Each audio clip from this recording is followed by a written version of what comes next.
After a fun time, we decide to go to Hapiti for a couple of nights before we have to go back to Papiete to get our water pump. Living on a boat without fresh water is not much fun and very challenging.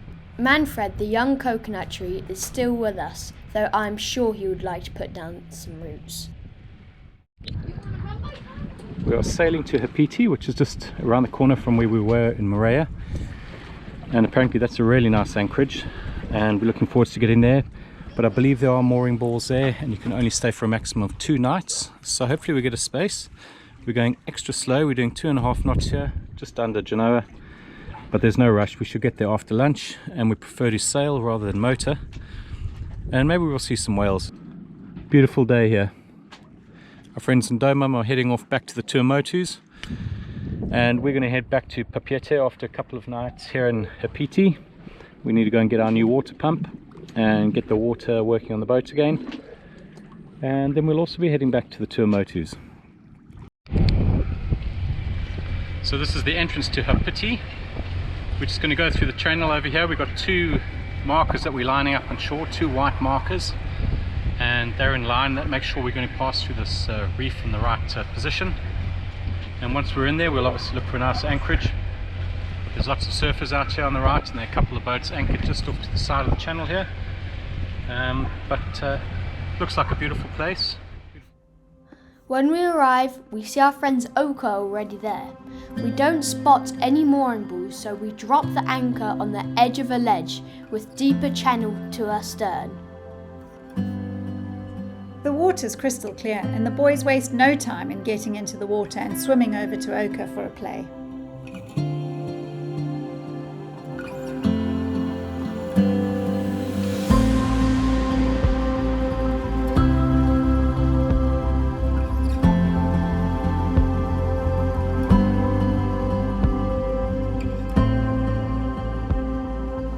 Hapiti is known for its good surf, and it's easy to see why.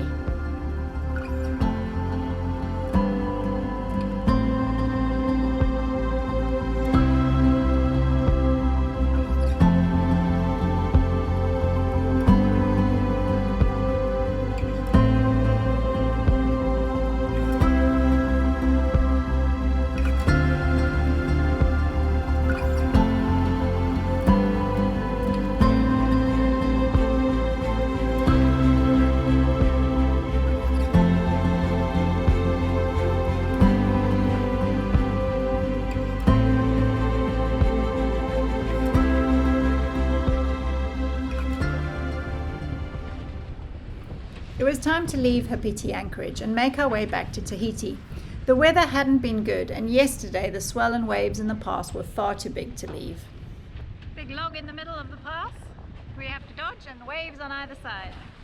Imagine hitting that at 8 knots.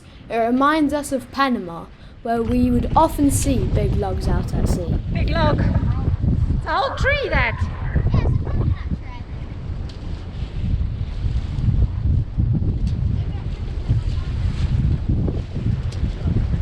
The current is going out, and we have entered the channel a bit too early in terms of location, not time. I feel us going out slightly sideways as I try and get Mokara more into the centre of the channel. It's a lot more boisterous than we anticipated.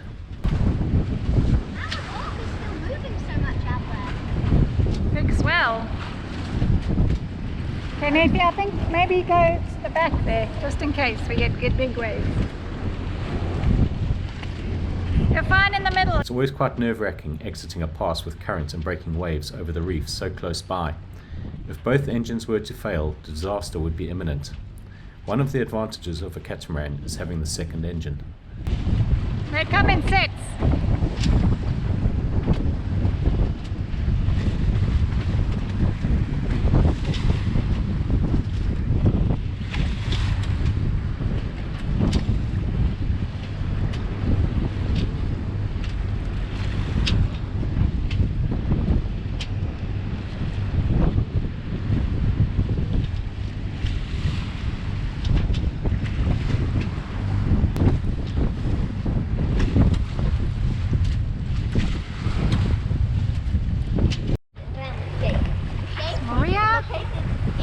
Thankfully we're through that horrible pass. That was fun, wasn't it? Yeah, that was exciting to say the least. A bit rougher than expected. A little bit scary. Oh, there's a boat going in now. Yeah, I think I'd rather go in than come out. That wasn't fun. No, I mean it's a bit lumpy and rolly at the moment, so easy to feel quite sick doing this. We sail down the western side of Moorea. The wind is light and we keep sailing. Leaving quite late in the day and not wanting to motor has its consequences, which means we may end up having a night entry into the reef system, which isn't great. They could also run on water. Shen can climb on water. Yeah, remember when you were on the board, you were like... Can't see anything. It's all absolute hogwash. Can't even see you. No. Okay, well we're doing a night entry, aren't we? Night entry into Tahiti. You can't see anything? Can't see anything. It's pretty dark. There's a current coming out here. About a knot and a half. It's quite an exciting little entry for us. Looking forward to being at anchor. Looks like something nice up ahead, whatever that is. We make it in safely, and the next morning we take the dinghy from the airport anchorage to Papiete town to collect the water pump and to go to the market.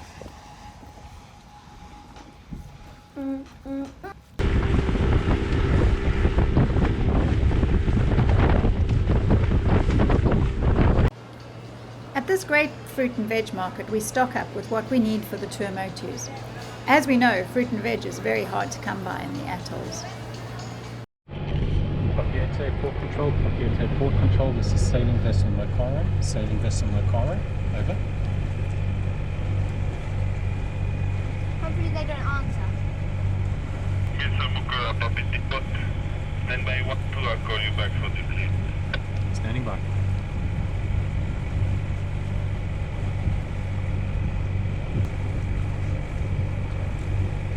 Mokara, Papiete port. Papiete port control. This is Mokara. Just requesting permission to pass the northeastern end of the runway. Over. Okay, you may proceed. Thank you very much. Have a nice day. Mokara out. Bye-bye Tahiti. We will be back. See you, Daddy. Well.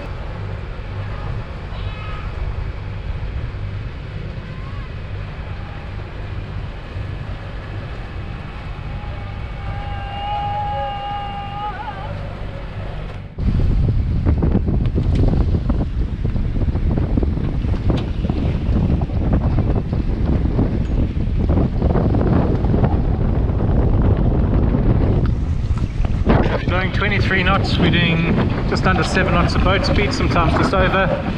We've got a reef in the Genoa, we've got a reef in the mainsail, and the idea was to go to Whakarava, but with this wind angle we're going to go to a atoll called Papiete. We're going to arrive there tomorrow morning, probably about 10 o'clock-ish if this wind holds, and then we'll make our way down to Whakarava over the next couple of days. But yeah, different conditions than what we were expecting.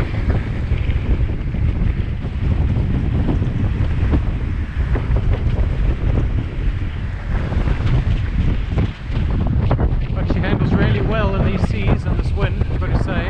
Yeah, she doesn't point the highest from the corner hole. There's one on our starboard side, he's pointing high enough to probably make the atoll Puteo. So he's luckier. We're in no rush, so we're fine.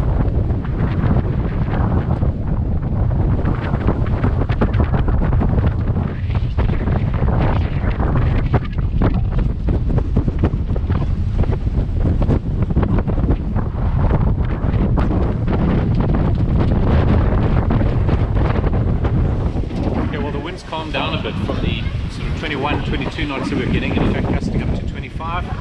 Now it seems to be a steady sort of 14 or 15 knots. We're doing anywhere between 4.5 knots to just over 5 knots of boat speed, and the sea state's settled down quite a bit now as well. So it's going to be a nice night of sailing.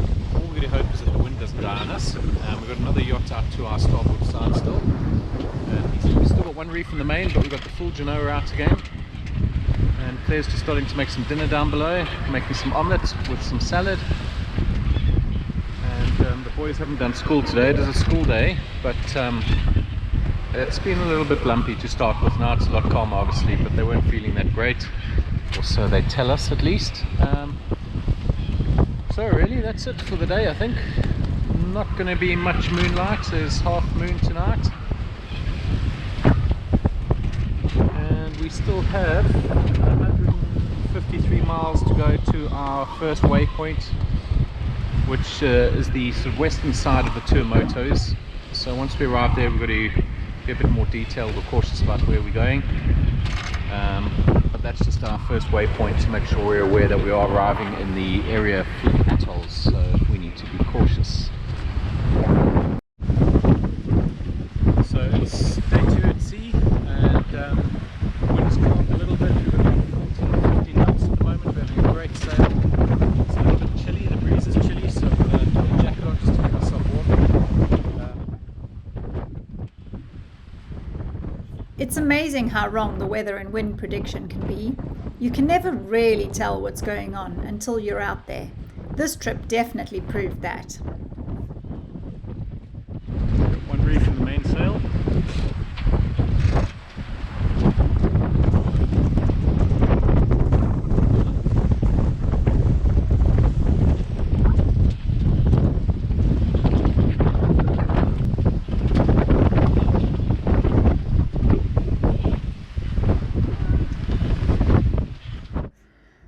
The wind shifts again, so we change our minds and decide to head straight to Fakarava.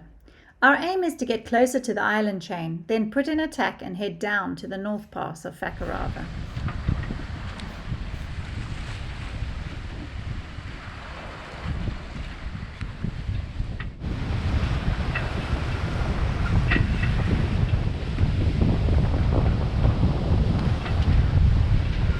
About 5.5 to 6 knots here.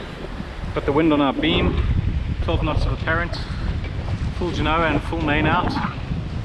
And oh, it's been a hell of a trip. I mean, this should have really taken us 48 hours to get here, and now we're on the 3rd morning of sailing, so 1.5 times what we were expecting. But that's one of those things, you know, the wind has changed, so we've been trying to tack our way down the Tuamotus atolls to get down to Fakarava. And when we finally get down to Fakarava, we've tacked quite far down the side of Fakarava, so that the next tack we do, we can head up to the North Pass. And as we put in that final tack, the wind shifts to a northerly wind, which is exactly where we're wanting to go. So now and then we had 30 knots of wind as well, for good measure.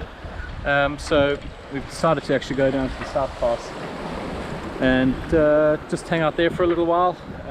So having a nice sail now finally. We're going to make the pass entry there, which is at 12 o'clock, and yeah, then we'll head into the South Pass and maybe to a reefer, which will be a bit more sheltered. So what happened? We just hooked onto a huge marlin. It took out all of our line. We had 0 line left. We were planning on cutting it, and that is the 2nd time I have hooked onto the marlin.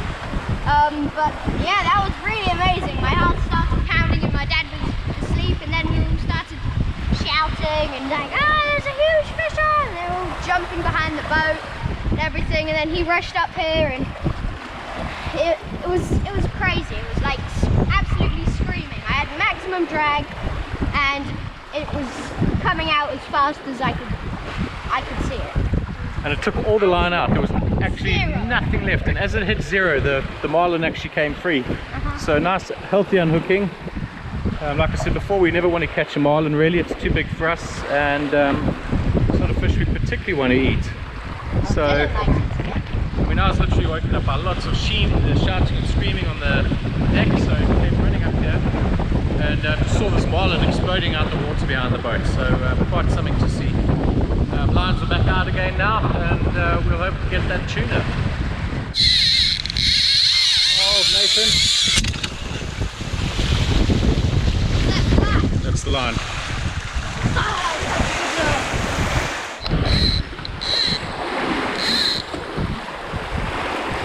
Okay, I'm ready. Untie Okay, no, hold on tight, Dill.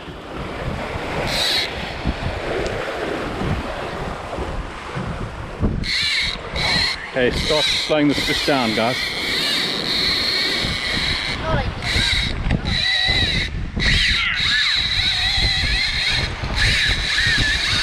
Hold on, Dad.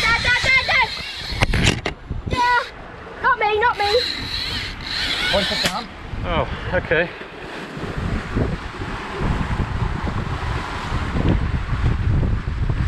It's me. Did you see it come out the water? I'm sorry. Why is it always me? After all the excitement and disappointment, we make it back to the amazing South Pass. We never tire of this place. It's just so beautiful. As we go through the pass, we know below us is the spectacular wall of sharks dive, along with the most beautiful coral we've ever seen.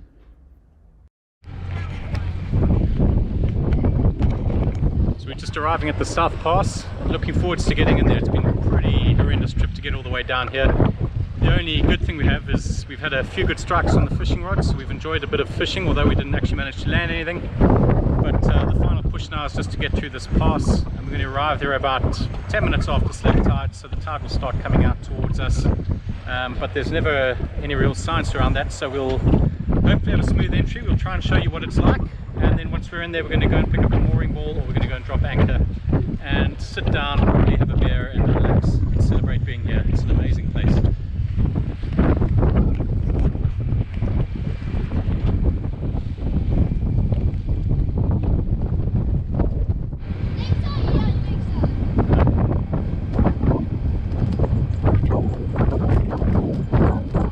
In the pass, so is he.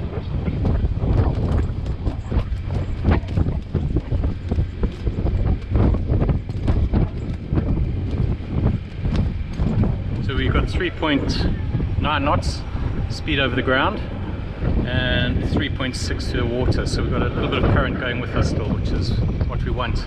It's a little bit choppy up ahead, but hopefully we've timed this okay.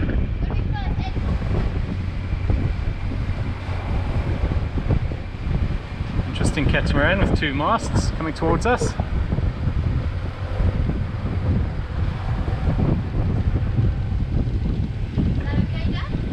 Yeah, it's all good, Dill, thanks. So our pass entry timing looks good so far. It's pretty flat, but a bit further to go. We've taken the right hand side channel for the first time on entering the South Pass here. This can be quite a dangerous channel. We've come through here in the dinghy when there's been some seriously big waves. At the moment we've still got a little bit of current with us, 0.3 of a knot. The view either side here is just spectacular.